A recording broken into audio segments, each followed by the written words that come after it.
Welcome to First Responder Financial Freedom Podcast.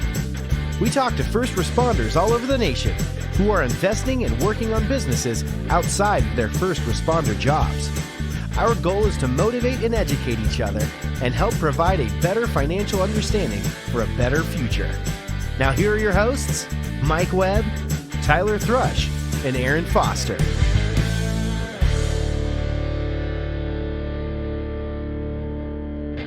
All right, guys, we're back. We have our old friend Travis Oglesby on today. He was on a couple podcasts back, just a couple, and he's a pretty well-known name in the space. We're going to have him back on because he's going to doing more things, and we want to see how he's transitioned into bigger things, focus on some mindset, and talk about equity buyers and Black Acre. So, Travis, thanks for hopping on with us again. Always enjoy having you on and seeing your content. So, do you want to give us a background of a quick 15 seconds of who you are and then start branching into what you want to talk about this time? Yeah, for sure. I mean, pumped to be back, get a BS with you guys a little bit, and hopefully say something that provides a little bit of value to somebody else. But so guys, Travis Oglesby. So I have a couple different things we do, but my single family company is Tabby's Properties. So we've been doing that for 8 years. It operates out of Georgia, South Carolina, and Northern Alabama. Buy about 70, 80 houses a year. And we do fix and flip, but predominantly do owner financing. Then we have an apprenticeship where I teach people how to do just really exactly what we do in Tabby's Properties. And so that's kind of fun, get to teach people, get to give back, get to make a little bit off of it. But it's more just kind of fulfillment and enjoyment. And then about a year ago, probably right after I was on the first podcast with you guys, I bought a company called Black Acre. And what we do there is we develop mobile home and RV parks. And that has been a pretty lucrative and fun business so far. So the owner finance one, can we just touch on the sub two and wraps and stuff like that? Because that's kind of the space that you introduce a lot of people in our group to. You can give us an overview of what that looked like? Yeah. So, man, it's been pretty darn good working with a lot of guys from your group because, the law enforcement, the military, I was in security forces, civilians, so it's really relatable. And for me, I always had good luck. I could follow orders from somebody that I respected, and so that was probably one of the things that I was good at. And so I learned how to do sub two from these older guys and a couple of younger guys too that really changed my life. But sub two is basically where we just take over somebody's mortgage. We make payments to the bank instead of them. And then we sell the home to a new buyer who cannot get bank financing, and we sell it to them at a premium. And so most of the time the people's mortgage that we take over is around 3 or 4%. And then when we sell the home, we usually sell it at 9 or 10%. And we make that spread in between. And typically the spreads are, 500 to lately they've even been up to $1,000 a month. That's a beautiful number. I just think about how many hours I work for $1,000 in my career. So, yeah. So Travis, I know there's at least one person I'm thinking of, but I think a lot of people, they want to get into real estate, they want to buy rentals, and then they quickly realize that man, rentals are okay long term, but it's tough to leave a job based on rental income, man. Especially because you're only a whole nother story, got hit with a huge plumbing issue. My cash flow is gone for that house for probably 2 years. So it's whenever you go with what you're doing, the owner finance, it's kind of like a rental but supersized is how I always describe it. You can sit there and take a $200-$300 a month cash flow and bump it up to you just said $1,000. People are just blown away when you break that down, how that works. And it's not easy finding the buyer, but man, once you do, it's solid. Yeah, and it's interesting too because we all grew up when we got into the space. I remember when you and I started, Mike, and we were in fuel together, and we're how many rentals can we get to? That was the main goal because we thought that was what we were taught. Now I'm how few rentals can I have? Yeah, man. Yeah, I mean, we're fine. I'm seeing a little bit of fruit from one of our rentals, but you know what? The only fruit I've ever seen from rental properties has been that I've owned them for 6 or 7 years now, and they've appreciated and I've refinanced. That's like my only fruit that I've ever really seen from them. So beneficial, but it still took 8 years to get there. So no true benefit behind it. The nice thing about owner financing is nobody calls Wells Fargo when their air conditioner breaks. They have to fix it. We don't have to. Travis, let me ask you, can we, I hate to say role play, but can we role play this? Like, say you come to me and I have a distressed property and you're going to then walk Mike or Tyler through it. And like, can you just walk me through this process so people understand a little bit more? Yeah, for sure. Man, so I role play a lot within the company. Do you want to do like a motivated seller role play, or do you want to do, I'm talking you into sub 2, or like, what do you want to do there? LARPing. That's what I want to do. I want to do LARPing. What in the hell is LARPing? Like, live action role play. Live action. What's sad is I actually know what this is because I have a 12-year-old that knows how to use YouTube. Before we go on any further, I was walking my dog with my wife and one of my buddies were walking our dogs, and I heard like black, red, black, pink, whatever. I was like, what the fuck is going on?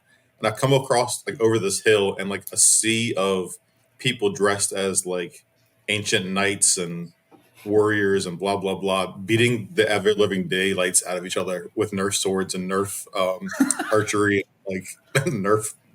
Like there's that lances. movie Role Models, and they have like that. Yeah, exactly. That's exactly what it was like. So anytime somebody says like role play or like LARPing, like this is what I think about is that memory. And I'm gonna find that video and send it to you guys because I'm just in all of these people. There's like probably 200 people just beating the brakes off of each other. All right, so back on track. I'm sorry, that was my fault.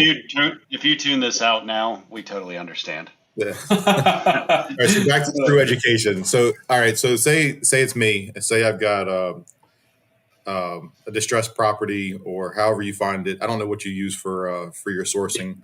If it's PPC. Yeah, we're PPC only. PPC only. Okay.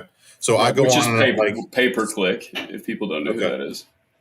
So pay-per-click, I go on the website and I'm like, sell my home fast. And I call you and I say, hey, I'm looking at selling my house. Yeah. What's the deal? Yeah. So we have we get strictly inbound leads. And so whenever somebody fills out our PPC form, it immediately notifies, like, let's say I was the acquisition manager. So I'll get a text that says, you have a hot lead, get pumped, go get them. And so it comes directly to my guy's phone.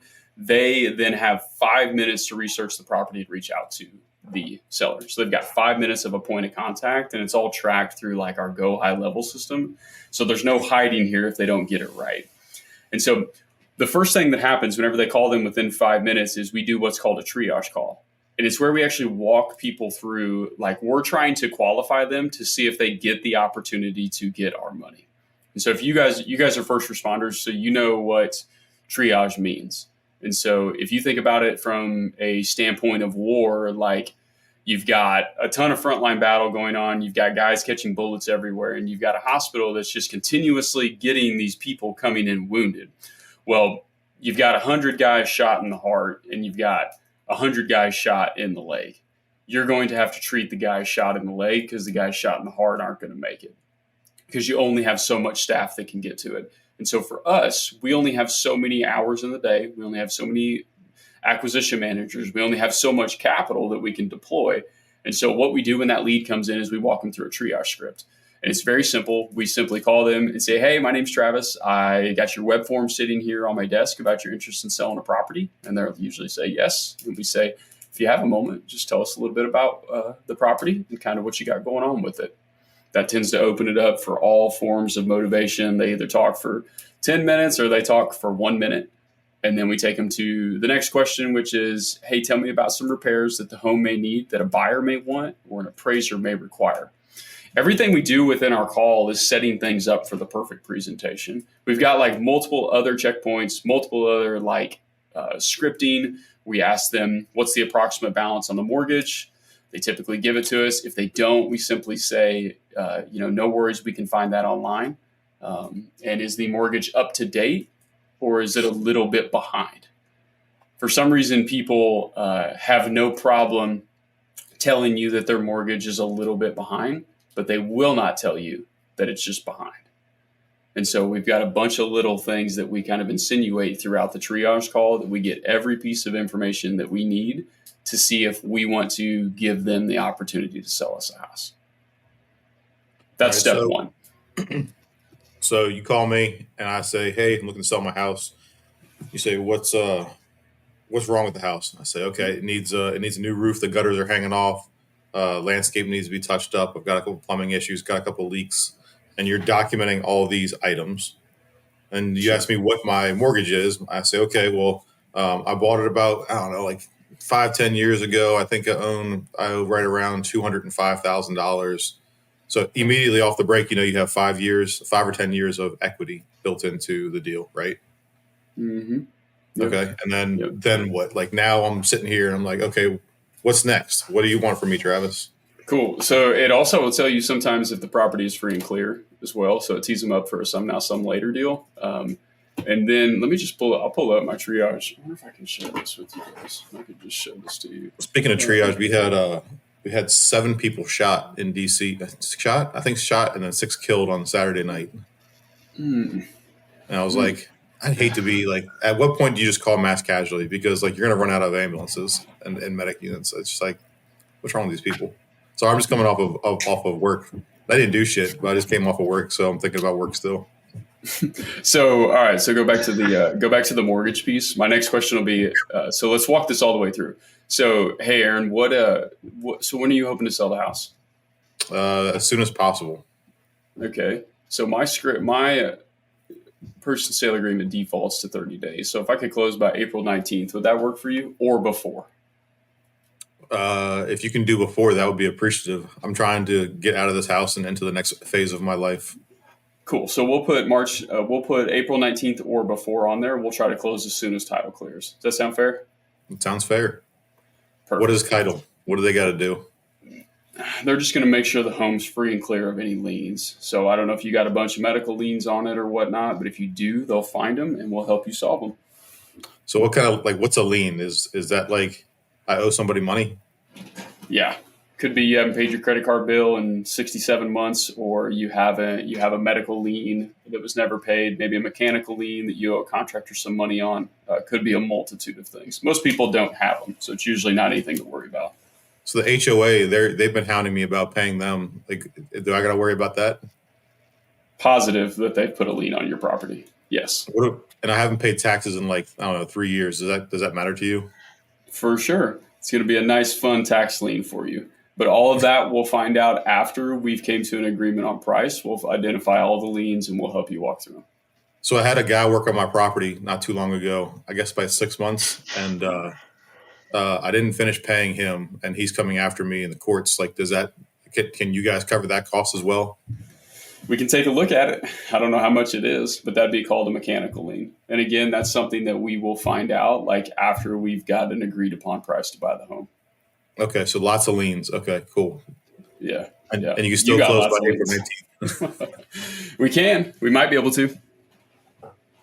All right. So let me tell you. Let me tell you a little bit about what we do, Aaron.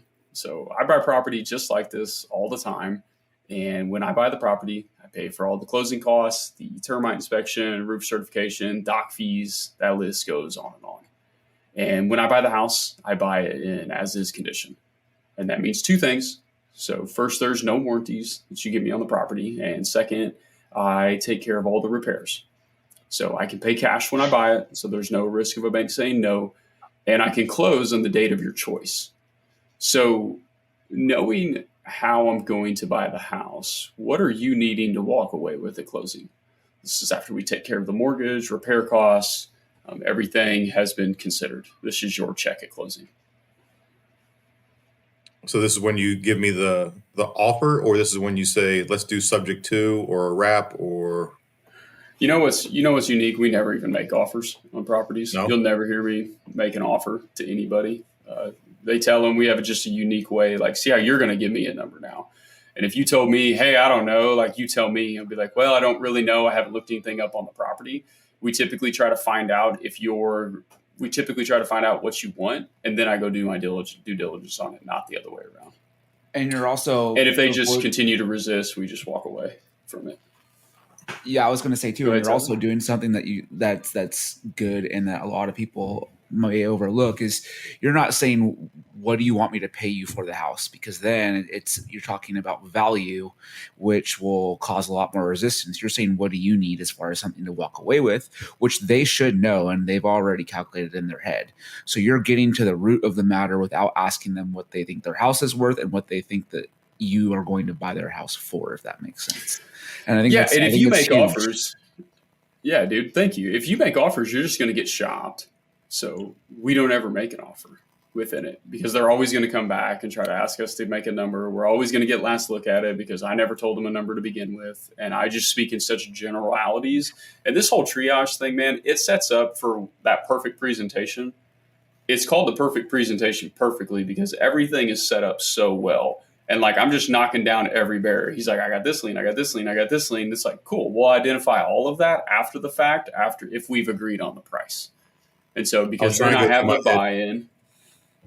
I was trying to go through my head, like which liens have I dealt with in the last like couple of years, like mechanical, HOA, IRS. And one thing that people should know is like, so I used to buy IRS liens. So the IRS lien wipes out all the other liens. So if there's a contractor's liens or a junior lien, as one of the guys in the group asked, if there's a junior lien in the property, then it gets wiped out with the IRS lien. So you want to know if you're going to get a property that has a first position lien, do you have to pay off the lien? Are they a second position lien or a junior lien?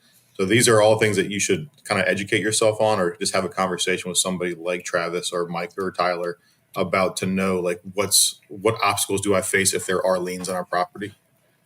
Yeah, and that's what's cool about sub 2. Like you can buy houses sub 2 with liens on them and not pay them off, and then they fall off after the appointed time, or you short a lien.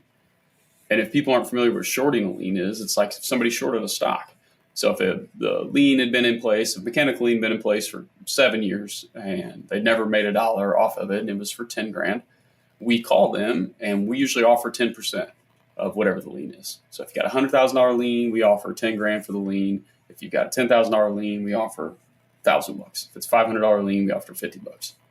So to be able to cover them up. And a lot of times that I say that works, that I really don't know, probably around 50% though of the time. Shorting the liens works. Not always at 10%. Usually we go up a little bit within it, but I prefer to just leave them in place. But sometimes they're worth shorting if they're just absolutely massive, and I want to be able to sell the home within a few years. So you're forward thinking on these properties. Like you're lining up the questions to get it under contract, and then you're forward thinking about your exit strategy pretty quickly, aren't you? Yeah. Yeah. I mean, I want to wrap every single home that we ever buy, but the reality of like our business is like I've got a 5-person team. We've built this just like incredibly simple process, and they all get paid a lot, and it's not feasible for I've got 87 owner finance wraps at this point. This spits off a really good cash flow, but it's not enough to sustain a heavy marketing business with 5, well-paid people within it. So what's the next step? You do some due diligence, you do some research on the property, you reach back out to me, and then what? Yeah, so maybe. It depended if I like what number you told me is the walk away. And so let's say you told me that the number, and again, you guys hear what I keep saying. It's like, hey, if I like what you said, then I will give you the opportunity to talk to us again. And that's not like an ego thing. It's not a like we're better than you thing. It is just it's the way that this thing is holding the frame throughout the whole process. And so if you said $20,000, no matter what, if you said $20, walk away. And I loved the number. Let's say that was a home run deal of 50% value, and Aaron, you said 20 grand, walk away. This would be my exact response. It's the same way on every training I've ever done. All of my triage calls, if my acquisition guys do not do this, they know they're going to get their butt ripped for it. If you said 20 grand, I would simply sit quiet, usually for about 10 to 15 seconds, builds a lot of tension. So it's, and we wait. And then we say, 20,000? Yeah, Chris Paul style. And then you would say, is 20,000 really the best you can see yourself doing? I mean, they rarely don't drop their price at that point. And then whatever, you might drop it to 15. I'd be like, 15. Is that really the lowest you could see yourself going? And if they go down to 12, then I'm going to do it again. 12. Gosh, 12? I mean, I feel like we're getting close, but is 12 really the lowest you could see? And if you keep dropping, I'm going to keep going. But until you finally say, like, no, that's for sure it, then I pause. And then we'll typically say, hey, we might be in the ballpark. This is something I should probably look a little bit more into. Do you have some time tomorrow, or is Thursday better for you? Thursday's better. Great. Is morning or is afternoon better for you? Great. Afternoon is 3 or 4 o'clock. Fit your world better. Great. 4? Great. Look forward to buying the home at 4 o'clock tomorrow. That's pretty slick. So it's kind of like in buying cars. Silence is key when you're dealing with the salesman. It's a sales tactic. Silence creates tension. Tension creates questions. And then Tyler's holding up the book, Never Split the Difference. It's a really good book. It's one of the things that you got to learn as a salesman. And if you're not a salesman now, like, there are tactics you can learn how to utilize or to become a salesman if you wanted to. And this is just one of those small things that, I mean, I'm sure that you've seen people drop $10,000, $20,000 just using that one tactic of 15 seconds. So if I can get $10,000 off of 10 seconds, then absolutely I'm going to learn how to use that tactic. Yeah, I mean, and what we do, right, and because everything starts with, like, you can run, because you have two things within a company. You have, let's call it acquisitions, and then you have fulfillment, right? You can run a company with fantastic acquisitions and awful fulfillment. But you cannot run a company if you have terrible acquisitions and fantastic fulfillment. And so everything starts, like, on the front end. And so my guys know they are very well paid to say the right things in the right way at the right time. And that's it. They're gonna tee this triage call up. They're typically 12 to 17 minutes, depending on how much time they do in rapport. And then they're going to set up a perfect presentation. And in that perfect presentation, whatever number we already landed on, we're expecting to get 20% reduction off of it minimum from where it is. And so from their walkaway number. And in that 45 minutes, it's 45 to 47 minutes of perfect presentation is done exactly. It's scripted out exactly like we went through the triage. And within that time frame, I expect them to leave with a signed purchase and sale agreement in a 45 to 47 minute window. Now, granted, that moves up and down all the time, but that's the typical perfect presentation window. Caleb is doing one right now. And I mean, the walkaway number the guy gave us in the triage call, including repairs, is 58% of value. So I would expect he'll lock that up in a cakewalk, but I expect him to lock it up below 58%. And that's what I love about, like, our checks and balances are. They have to send me in my game day app what the already walkaway was, what the ARV of value is. And so if I see them go under contract for exactly what it was in the triage, then I know to do a call review on that. Because did they actually try to get that less, or were they just taking the easy road? Yeah. So I think that's an extremely good explanation of what you're doing. Go ahead, Mike. No, that's all right. Keep going. I lost my train of thought too. It's cool.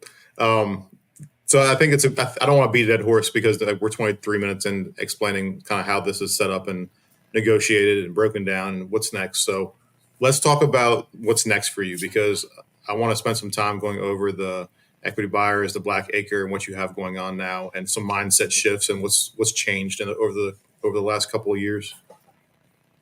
Yeah. Thanks, Where do you want to start? I'm gonna let you decide which direction to go with this one.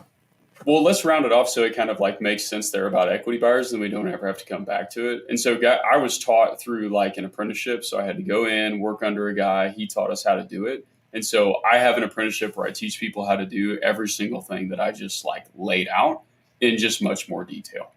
And so it's fun. It's got the online training. It's got the community. It's got the weekly calls, the private Facebook group, the access to me. Like, I'm the only one that does equity buyers. And so we do role playing with my acquisitions and dispositions, which is a lot of fun. But outside of that, it's like we've just built a simple process, and I just show people our process. And it's kind of cool. So that's equity buyers, man. We can close that loop on that one. Travis, how many, you said you're doing this all through PPC? Yeah, man. I made a commitment. What is your PPC budget a month to get that? Like, I mean, you said you're doing 70, 80 deals a year. Like, one, I don't think some people realize how many, so that's deals, that's not leads. And, you know, a good rule of thumb for me was it took 20 leads to get a deal. Now, I know you're doing inbound, I was doing more outbound, but so I would think it's probably lower than that. But still, man, that's a massive spend to get that kind of traffic, I would think. It relatively is. To what we do, it's not today. But for like your audience, right? For a lot of guys starting out, like PPC is not the way to go, right? You kind of pay to play with PPC, you know, unless you can do a 3K, 4K budget, you know, kind of minimum. PPC is not the route to play in the beginning. It's direct mail. It's, you know, handwriting letters. It's driving for dollars. It's cold calling yourself. Like the way I teach it is I've got a shoestring budget. I've got a $5,000 budget and I've got a $25,000 budget. Like depending upon where that person is. Yeah. Per month. And you know, what's funny about you asking that, man? So like in October of 2023, I had texting, cold calling, Astro Blaster, the agent outreach, every one of them, really, a teeny tiny PPC budget running. And it was so much noise. And we were buying a lot of homes. Man, everything was just like 70% ARV, 72%. Sometimes they'd squeak it up to 75. Like, and I was just like, where are the deep houses that we used to buy? And so I'm in a mentor group and he was just encouraging me to shut it all down and like go directly towards PPC. And so, man, the day that he said it, I felt like it hit me and I turned every single marketing channel off cold, dumped all the leads, all of the warm stuff going on. And it kind of sucked. That was a mistake, but took about 3 months and I turned PPC on, started at 5K, bumped it to 10K. Today we're at 15K and I need to get to, I will be at 20 to 25,000 by May 1st running PPC. So two questions for you, and this is actually for everybody in the chat because I'm curious. So the pay per click, Tyler, he's told me about that before and tried to use it, and I've done it for other businesses, but not real estate. So my first question is, do you guys do it yourself? Tyler, I know your answer. Mike, I don't know yours. Do you do it yourself, or do you hire somebody to do it? Do you recommend doing it yourself versus hiring somebody to do it? And we'll start there. Anybody? You know, I do it myself. I would recommend at least understanding what you're doing as far as like a very basic ground level type of deal. So if you do hire it out, you understand what they're doing and you can kind of check them a little bit. And then for me, I'm going to say this because I'm interested what Travis shoots for. Like I always want 4 or 5X on PPC. So if he's spending $15,000 a month, then you want to be making anywhere from $60,000 to $75,000 a month off of that for it to be a good channel. I don't think it's super complicated to do it. It's pretty basic and there's a lot of courses out there. But as far as doing anything at a high level, obviously it's like, you know, saying I can do finished carpentry and like I could do it. And then there's master craftsmen who can do finished carpentry and their stuff looks a lot better than mine. I can do it. And what I found for myself personally is I can get similar results on my own without spending that extra management fee and additional ad spend, because it's one of the few channels I feel like, and correct me if I'm wrong, you guys, where you can't truly scale because at some point it just starts to taper off. And I think that's a lot of stuff, but you can scale to a point. And then if I go from 25 to 50, I'm not going to double the amount of houses I'm going to buy. I may add a few more because I'm continuously having to increase the words I'm using, the strategies I'm using, and inevitably that's going to lead to lower quality leads. So yeah, I would say at least learn a little bit yourself before you jump into it and then go from there. Did you say you were 5X thing? Is that what you said? Yeah, 4 or 5X. Okay. Yeah, so right now we're not running any PPC, so that I'm not running it nor anybody else. But with that being said, I know we've chatted in other forums recently that Bill and I are looking at adding in a little bit of outbound marketing again, because, well, anybody that's been listening kind of knows like I've shifted gears a lot over the last year, and kind of feel like I have the bandwidth right now to maybe start adding in some of this other stuff again on a much more structured scale than I was doing before. So PPC is something we're looking at. We were also looking at cold calling, just because I don't know.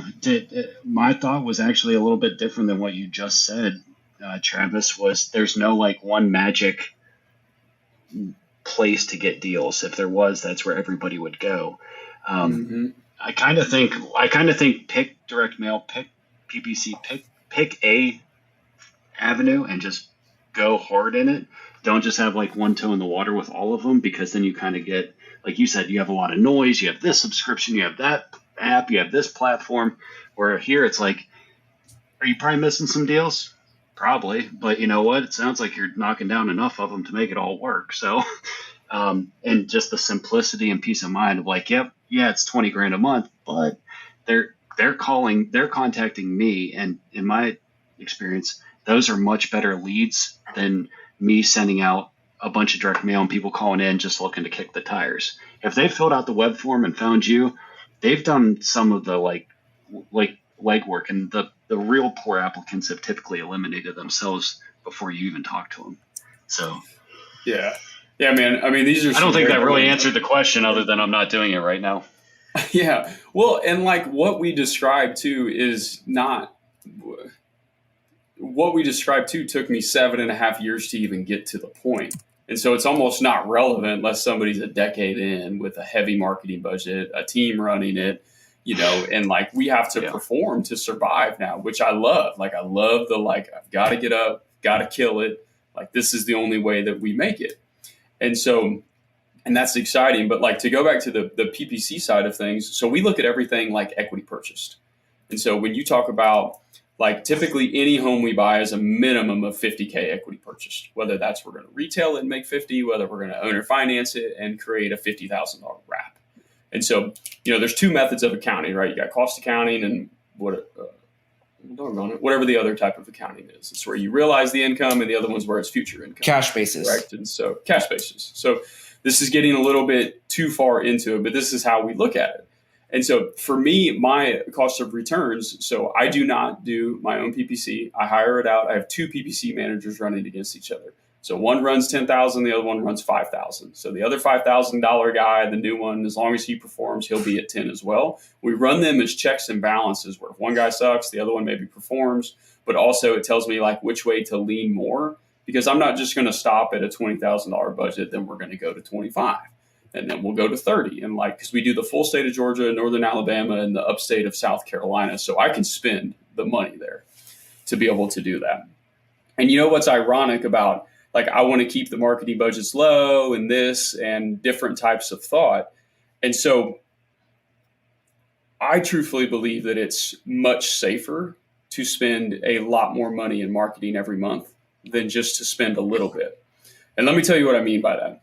So when I put $1 into my marketing, so we don't want I think Tyler's answer is perfect on 5 to 6X. Ours is a minimum of 20X. So if I put 10 grand in and I don't buy $200,000 in equity, that's a really bad month for us. So our target is $450,000 in equity purchased per month. And so if you look at that on a $20,000 spend, that's 20, I think that is 25X return. And a lot of people will think, and I'm just going to hit like a couple more points on that, like, how do I pay $25,000 if I'm not wholesaling it or if I'm not flipping it? Well, guys, if you buy homes at 50, 60 cents on the dollar, like the one I just told you, Caleb's probably currently, I think I saw the DocuSign come through, that's 58 cents on the dollar. I will raise the money up to 70% on that, to where my private lender is still safe and secured, but then I make 12% up front. So 12% on 200 grand is $24,000. So the day I buy that home, I make $24,000. Follow me on that? Tracking. Then when I sell it, still making 30 to 40,000. Private lender is still secured at a 70% LTV. So everybody in that game is winning. and I just made $24,000 off buying one single home and completely paid for my marketing budget. Now, let me put one more point out there. The reason why I feel like it's significantly safer to spend a lot more money is because throughout a whole 12 months, if somebody's spending $3,000 or $4,000 a month in marketing, $2,000 a month, I bet you they hit a home run throughout that whole year. If they're very good, they're very trained, and they're in a good community, they'll probably hit a home run and make 75, 100 grand off a deal. And they spent 30 grand that entire year. Well, I hit that home run every single month to where we're making 75, 100 off of one deal 12 times a year. So which one sounds safer now? To hit a home run every single month or to hit a home run once a year? And so it's just different ways of like thinking about things. And I feel like as our business has grown, everything is truly just turned into like a mindset thing for me. And the last thing I'll end on, I know you want to jump in, Aaron, is like there's what's in this world, there are type 1 errors and type 2 errors. And we probably won't have time to go into this, but I would greatly encourage you guys to do this, because the type 1 error you feel, type 2 error you never gave yourself the opportunity to feel. Look at the balloons. And so that is damn it, balloons would come in when I was trying to like hammer. Why did it do that? I have no idea. But seriously, everybody, type 1 error would be you want to join a community and you don't join Mike's. That's something that like falls in. Type 2 error would be you want to join equity buyers, but you don't, right? And you know you should be in this type of stuff. So therefore, you missed out on all the opportunities that anything could ever give you. Like a type 1 error is you bought a flip that your dumbass shouldn't have and you lost 20 grand on. That's a type 1 error. You feel it. Type 2 error, you never gave yourself the opportunity to feel. Hopefully that made a little sense. Yeah. That made sense. I've made all of those errors. I mean, me too, right? Me too. You're always the best coach. But I have a real hard time sometimes like not dwelling on an error. Like for instance, like you lose money. Man, that one just really stings, but that is the best teacher. Like once you feel that cut, you don't make that mistake again. And that's how you basically see the product of 7 or 8 years of that's the experience now, but that's all the lashings you took to get there. But sometimes, man, it's still hard to, embody that whenever you're the one going through it sometimes. But oh yeah, I mean, you couldn't be more right, dude. I feel the same way about it too. I mean, I literally, it's so much easier to tell people what to do than it is to actually coach yourself. Yeah, it's if like I would take some of my own advice sometimes, Yeah. It's like sometimes we give much better advice than what we take. Like if we would just take our own advice sometimes, it would probably serve us pretty well, But I don't want anybody listening to think like, wow, Travis got the Midas touch. Like he's very good at what he does, but it came at a cost, And I don't want you to think it's all puppy dogs and rainbows, like because there are definitely days where this business sucks. Or balloons. Yeah. So like, don't think like, man, I tried this, but it didn't work out, and I'm done. I'm not going to do it again. Like you got to kind of just keep pushing through it, because if you let one mistake, type 1 error, type 2 error, kind of define it, man, it won't take long to find one. Yeah. So. Go ahead, Aaron. So let's switch to mindset. Tyler, do you have something? Because I know you took your mute off. Oh no, I was just going to point out one thing real quick. To Travis's point about that, and it's the same thing for mortgage that I've done, and for this, when you're doing that level of marketing and you're getting that amount of leads, the way you operate from a sales standpoint is so much clearer and better than if you get 1 lead a month and you have to close that deal. And I think that's what starts to happen as well. It's the guys know there's going to be another opportunity in the back of their mind, so they're free to do what they need to do on that current call. And I just feel like when you're doing good, you're going to start to do even better because of that. And I think that was my point, is that once you start to build up that pipe and you start to get that amount of leads, I think you start to become better at your job, because you're firing on all cylinders, and it's not that desperation, that commission breath. You don't seem desperate to make it real. Yeah, dude. Well said.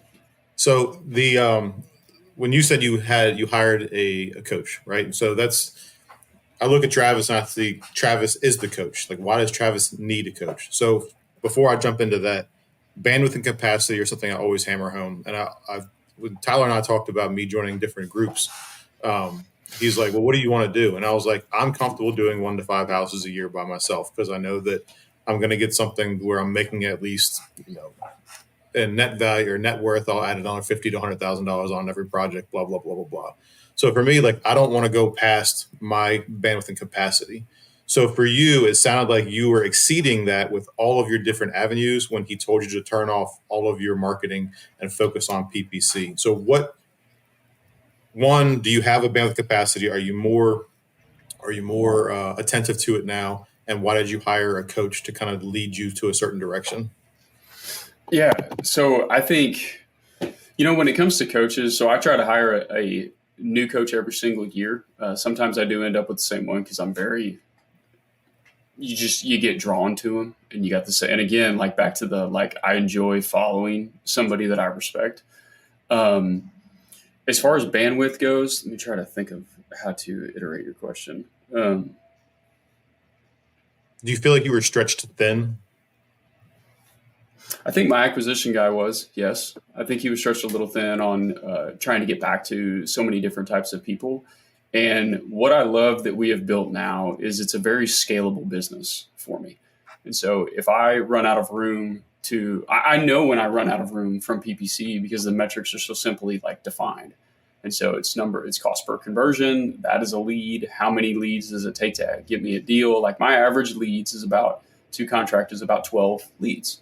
And it's $150 to $220 per lead. And so that is, $2,000 per $2,000 to buy $50,000 in equity or profit, depending on how you look at it. And so that to me is an extremely scalable model, and we can open up multiple markets within it. We don't really need to, because I'll have to get up to around $40,000 spend to bust where I'm at. But regarding bandwidth, I think now that, the 82 notes and rentals and stuff, it spits off a pretty good cash flow for us. And I mean, that doesn't even include my rentals, but that's just notes. And so, we could definitely hang it up. At least my family personally could hang it up now at this point. But I think it's when you don't have to work, I feel like that drive to work kind of really kicks in. And so I have this goal. I want to do 100 million. I want to be net worth of 100 million by 45. I have the plan to get there. It involves some private equity plays and whatnot along the way, but I don't think that's out of reach at all. I'm 35 today, 10 years. I feel like I can do 10 million a year. Pretty relatively easily, but I think it'll hockey stick. And so I want to make enough money to where I can impact anything I really want to. And so Bedros Keuilian always said that every man should be jacked and rich. And he's got a lot behind that. It's not just oh, you should have muscles, or, oh, you should be rich because it's cool. It's the masculine body is meant to be defined in a certain way because it makes you feel mentally about the way you feel and look and act and work. And then wealth can help do a lot of good in the world. A lot of roads are paved, a lot of wells are dug and all of that. And rich people did that. And my hope is to be able to do that one day. And so I try to look at it my team, we have to absolutely crush it every day to survive. And so I still push really hard as far as bandwidth is concerned today. And capacity, do you feel like you've exceeded capacity, or you're at capacity? Do you want to keep pushing for more capacity, more stuff? Yeah, we're going to double the team this year. So cool. I've got a 5-man roster. I've got ops coordinator, disposition, acquisitions, and bookkeeper. And we're going to completely double that entire team by the end of the year. So we'll have 2 people in every single position. That way it becomes a more scalable business. And if you want to talk about capacity, then everybody should scale, because as the company scales, the less I actually have to do at this point, which is kind of why I bought Black Acre and moved into that. But maybe we'll get to that. Maybe we won't. But scaling in my mind creates more capacity to do things, because then I can go raise the money to be able to do bigger transactions, more transactions, create just better friendships with things, and really do what I don't really love networking. Truthfully, I'd rather stay here on my land, go fishing with my kids and hunting. but I know the value that comes in it. And if I want to hit that net worth piece, I know that I've got to be out kind of running around podcasting and doing that type of stuff. I know Mike, when he got put on day work the first and the second time, his mindset had shifted. Mike's touched on it before, saying how like he didn't have systems in place. So as he grew as an investor, he had systems in place the second time he got put on day work. Mike, do you want to talk about that at all? Just, you have to determine what it is you want. You may not know. Like, it might sound really scary for somebody that's never done a deal, just sitting here listening to 100 million, private equity, this, that, and the other thing, right? I mean, just maybe not, but for most people, I think it would be. You just have to look, are you just trying to like offset a little bit of your W-2? Is this a hobby? This is like a backup to your retirement? Or is this like something you're really looking to grow to the magnitude that Travis just explained? And I think that then determines the framework you need to set up for your business. And there is no one size fits all for that, in my opinion. Travis's unique genius is going out there, talking to people, raising money. Like he said, he's going to be the face of the business. He's not going to be the guy that's framing or painting or drywall. But I know that's what Aaron likes, and Aaron's looking to do something totally different. Shouldn't say totally different, just trying to do something, but just a different way to go about it. So like that's his highest and best use, and that's what he enjoys. And he shouldn't compare the way Travis sets his business up to see if his is successful, in my opinion. So, but with that being said, I think we all have things we don't necessarily like to do, and offloading some of those things to somebody that is probably better at it and enjoys it, even if there is a quote cost to it, it actually is an investment because it frees up your time, your bandwidth to go do what it is you like and are actually probably better at. So yeah, dude. And I didn't do that the first time on day work. I did that on the second time on day work, and that was kind of the light switch, light bulb moment for me. So that's how I view that stuff. I was still working in my business the second go around, but I was just doing things I liked a lot more versus the first time, and I had to do systems in order to do that. So sorry, I mean. No, dude. I like the way that like you bring it back too, because it was, like I got started about the same time you did, and like my goal was to buy a rental property, a house for that first year. For the full 12 months, it was like I just want to buy a house. Then you buy that, and then next year it's like, oh, that's kind of cool. Like I'd like to buy 2 this year, and then it just kind of snowballs, right? Like this wasn't the original plan. Like the 100 million thing just came into place like this year. Now that I've started doing different things with, well, it doesn't matter. We're just doing a few different things like inside of real estate and outside of real estate. But like it never started out like that. Like the goal was to generate $5,000 per month in the first 5 years to leave my job and to never work again. But then you hit that goal, and then, you I got to have something to do.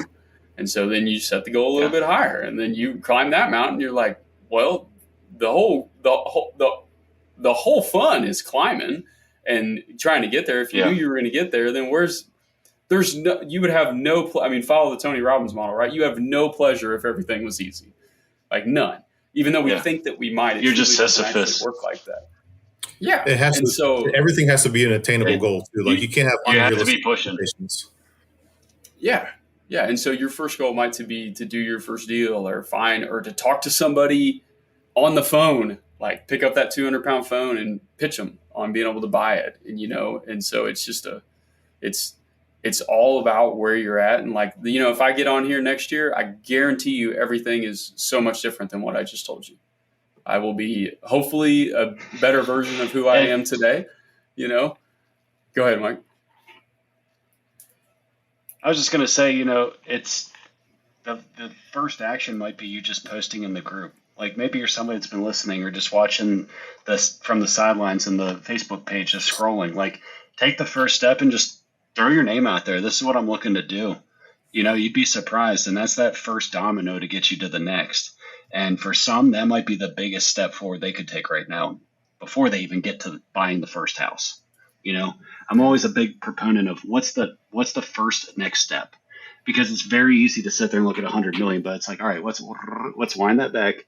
What's the first thing I need to do to start that, So I know we don't have a ton of time left. I wanted to just touch on Blackacre, as evidenced by how quickly this time has gone. We could sit here and talk about this stuff all day. If you have any more interest in hearing more about equity buyers and all of the stuff we just kind of talked about, there'll be a link in the show notes about how to get more information about that. But with the little bit of time left we have, let's talk about Blackacre, the Big Star development and that kind of stuff, because I know that's something new. Yeah, thanks, man. That is kind of the new thing right now. And so Blackacre we develop mobile home and RV parks. Lately, mostly RV parks and tiny homes. It's kind of become like the biggest craze, at least in the area that we're in, because there's a heavy housing shortage in Texas. And so what we do... What's that? Aaron loves tiny houses. Oh, that's his thing? Or do you hate them? No, I like campgrounds. I want to do a campground. So, kind of bricked up. So what we do is, we've done this on 3 projects now. And what we do is we buy a RV park. Let's call it like a 50-unit RV park. And the only way that we will buy it is if we can double and triple the size. And so what we would do with that RV park, let's use Big Star. So we bought a Big Star. It was a 54-unit, and we're turning it into a 174-unit RV park. And it'll be a mixed use of RV parks and tiny homes. And the reason why we've started doing tiny homes, one is a financial reason. The two is financially related, but it's more so that we can sell at a better cap rate. And also banks like refinancing them much more than they do like a transient population of RVs.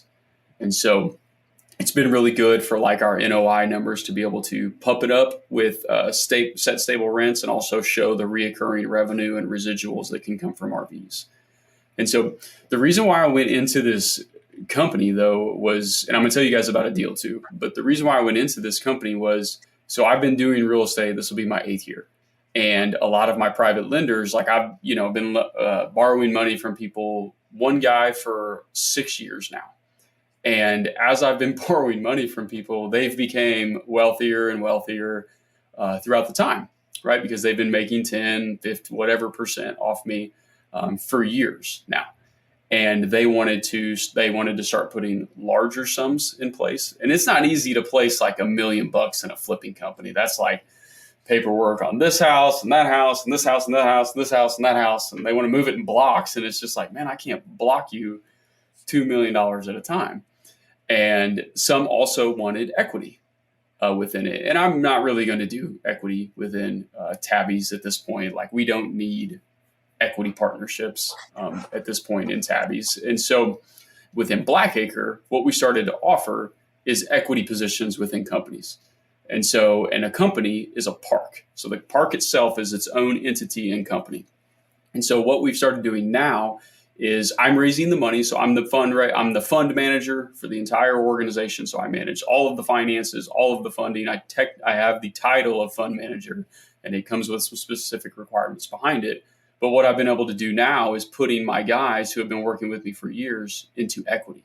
And so they get depreciation year one, so we can run cost segs on it. If you don't know what that is, maybe Google it, but it's a way to offset your income, or your 1099 income. They get monthly cash flow, and they get a big old payday when we sell it. And our target IRRs on all 3 of the parks, just for our investors, at the current value is 25%. And what that means, guys, if you don't know what IRR is, like, again, Google it. But like IRR basically means that we will average a 25% return yearly over that. Call it year 1 might be 10%, year 2 might be 35%, year 3 might be 10% again, year 4 is 50%.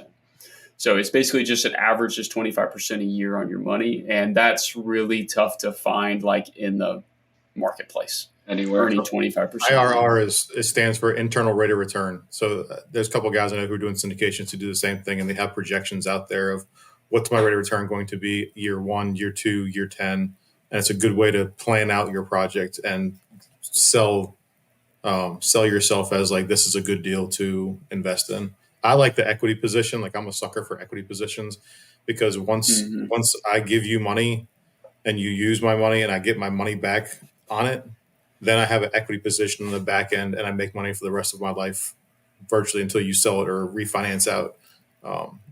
Everybody's a little bit different in how they run their syndications, but I think that's the cherry on top for investors is equity positions. Yeah, it's been really nice, and I'm so thankful that the opportunity came up, because it was really luck. Like, it came from a guy in the apprenticeship who wanted some help with a specific aspect of his business, and it fit what I was trying to do with it. And man, it's fun being an equity partner, because you have to. So two of the deals, one of them is you have to be an accredited investor to get in that one. It's got a PPM on it, which is a private placement memorandum. The other one is we are not going to do a PPM on it, so we can offer it to non-accredited guys in $10,000 increments or whatever we really need to get them into the game at that point. And so our goal is to try to, just like with equity buyers, we try to give everybody the opportunity to own a home that wants to. Now my goal with these RV parks is to be able to let in non-accredited investors at that point, trying to give, because it's we limit the phenomenal returns to the rich guys, and that's not cool, man. 97% of the world isn't rich, and so it's let's give everybody else the opportunity to play with us too, earn 25% returns, and get to own a piece of it, so they get to see the good, the bad, and the ugly of the entire transaction. Do you have a minimum buy-in like a lot of the syndications do, and what does that look like? Yeah, I try to do it in $10,000 increments. I mean, I would love it if I would prefer it at $100,000 buy-in, but then I'm limiting the whole purpose of why we did it. Yeah, I'm limiting. That's 5 years ago, man, I couldn't have came up with $10,000 myself. I could have raised it, but I couldn't have came up with it of my own money. And so one thing. I just want to highlight one thing. So when you say the trailer parks and the growth and, add value and whatnot, here's my opinion, and you guys can differ from this, is I've grown up in the DC metro region my entire life. There is probably less than a dozen trailer parks in the DC metro. I would have to drive probably a half hour up to the Baltimore, Frederick, getting into the Pennsylvania border to start seeing trailer parks. So I would say within an hour of me, there's less than probably, 2 or 3 dozen trailer parks in the entire region. So I don't know that world. I'm not exposed to it. But having started to invest in, say, Delaware, there's a trailer park every, quarter mile, half mile. And I'm like, okay, well, this is a whole different world. This is normalized. Same thing for small storage units. Every half mile is a small storage unit there. I'm like, okay, this is normal out here. But where I'm at, that's not normal. So stick to kind of I'm not saying stick to what you know, but if you're comfortable in a certain arena, I know the DC market fairly well. I know what's the $1 million condos, $1 million houses, $1 million land, and I know what's going to be a shooting range for the next 10 years between neighbors. So obviously, your area and your market I'm guessing Missouri, Texas, where else? Texas for the RVs and the Southeast for our single family homes. Yeah, so that market fairly well. So that's where you're comfortable playing in. You're not going to take everything and go to Poughkeepsie, Idaho, and be I'm going to start investing here without doing any research. Your market. So anybody listening, I really think that if you're going to start investing, know what you're getting into and where, because a trailer park in the DC metro is going to look starkly different than a trailer park or a mobile home community in Travis's neck of the woods, or West Virginia, or good old West Virginia. I still have that shiny object syndrome of West Virginia. I still get deals sent to me. And I'm because I'm trying to move everything instead of going west. I'm trying to go east towards the beach. That's where I'm trying to learn and start networking over there now. All right, Travis, we're at 58 minutes. Anything we missed you want to touch on? No, guys, probably this was fun, man. Yeah, probably. I mean, there's a few things I'd love to dive in, but man, you guys have already had me back. I just appreciate the opportunity to get to do this. It gets a little attention on our end, and hopefully it benefits you guys and your audience, man, in some way. So, yeah. So we went over balloons. Well, I mean, we did LARPing. We did sub 2, owner financing. What you're doing now? I think we hit a really wide gambit of stuff today. Yeah. That's what we do. So, well, Travis, I'll chat with you definitely a little bit later. If anybody wants to hear more about you, find out more, where should they find you? Yeah, so I'll drop my Go High Level stuff Go High Level. I'll drop my Calendly link in here. I try to give my cell out on here so that people can text me, especially if they're interested in apprenticeship or funding. Just text me. My cell is 618-292-1213. On YouTube, Facebook, all the typical platforms, and I'll drop it in the stuff here. Awesome. All right, Tyler, got anything else, Mike? No, man, thanks for hopping on. Yeah, dude, for sure. All right, Travis, it's good seeing you. Good catching up. I'm excited to see the next step in your adventurous life. Yeah, thanks, guys. I want to see this big ass barn that you're building too when you're finished with it. Dude, they're buzzing around there right now. So he just came up and asked me if I had builder's risk insurance, and I didn't. So I just ordered it right before this call. So I'll get you some pictures. Awesome. All right, guys. If you have any questions, reach out to Travis. He's in the group, and we're always available for a conversation. So start a conversation, and we'll try to jump in every one of them. So thank you for spending some time with us today. Yeah, dude. See y'all. Awesome. See you. See you.